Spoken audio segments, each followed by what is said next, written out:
Hello, my name is Bodan Hodiak. I'm a retired journalist now living in Florida. I've worked for the Associated Press and the Pittsburgh Post-Gazette, and long ago I reported from Ukraine. My family is from Ukraine. My wife is Ukrainian. I'm fluent in Ukrainian. And of course, I'm very concerned and very worried about what is happening Ukraine right now. Why am I calling this sacrificing Ukraine? Because I think the thought in the Biden administration is Putin is finished. There's absolutely no question about that. It might take months, it might take a year, but very unlikely that it'll take 2 years. But in the meantime, Ukraine will be a pile of rubble. Already 1,000 civilians have been killed, and in a few more months, that'll triple and quadruple. It's fighting bravely, but it should get real help. It doesn't matter that troops are sent to the NATO countries. Ukraine needs help. Look what happened only 2 weeks ago. Poland bravely wanted to give 29 MiG jets to Ukraine, and the Biden administration said no, this will escalate. World War III, World War III. Ukraine only has 55 fighter jets, and look how well they've been doing in the air. They shot down so far 97 Russian jets, and and the Russians have 5 times the number of planes. And look, and they cannot get 29 MiG jets from Poland. The Ukrainian pilots are very good and they know how to fly them. They don't need American pilots to fly over Ukraine. They just need the tools. And look, they're also really good air defense systems against missiles. Israel has Iron Dome, excellent system. America has had Patriot systems against missiles. Ukraine has none of this. And in the meantime, it's just being devastated by hundreds of these missiles. I say that the Biden administration should have the courage that John F. Kennedy had in the 1962 Cuban Missile Crisis.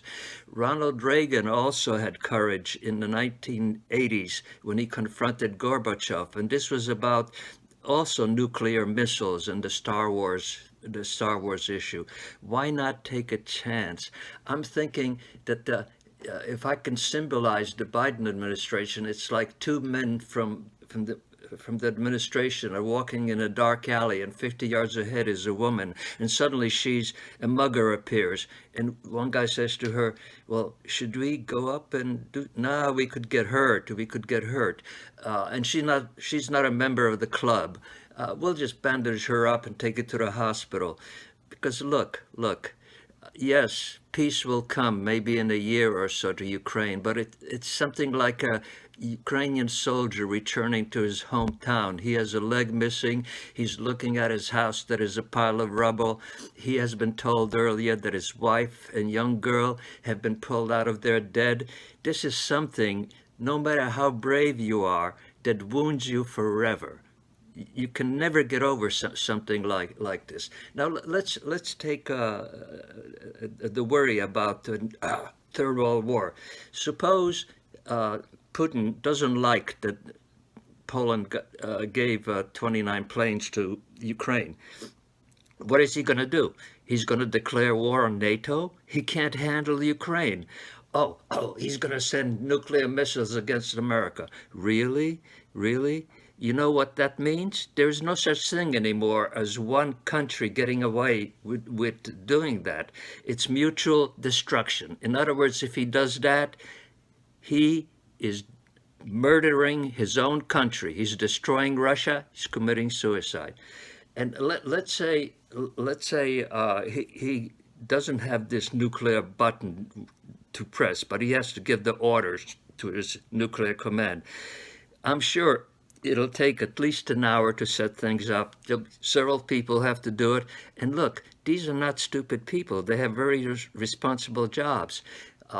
they will know that what Putin has just asked them to do is to kill themselves, commit suicide, kill their families, and destroy Russia. Will they do it? I doubt it. Oh, then they'll say, well, he has nuclear battlefield weapons, and they're awful. They're awful. I have done research on this, and guess what? In the 1950s, they designed nuclear battlefield weapons, and they made some prototypes. But in the last 60 years, no army, no country has used them on the battlefield. Why? Not because these countries or these armies were so nice and so kind, because they're not practical. They don't win battles. They're really not effective. So yeah, Putin might use one of these weapons and there'll be 5-inch headlines around the world and everybody will be shaking, Putin has gone nuclear. But it doesn't mean very much as far as winning battles.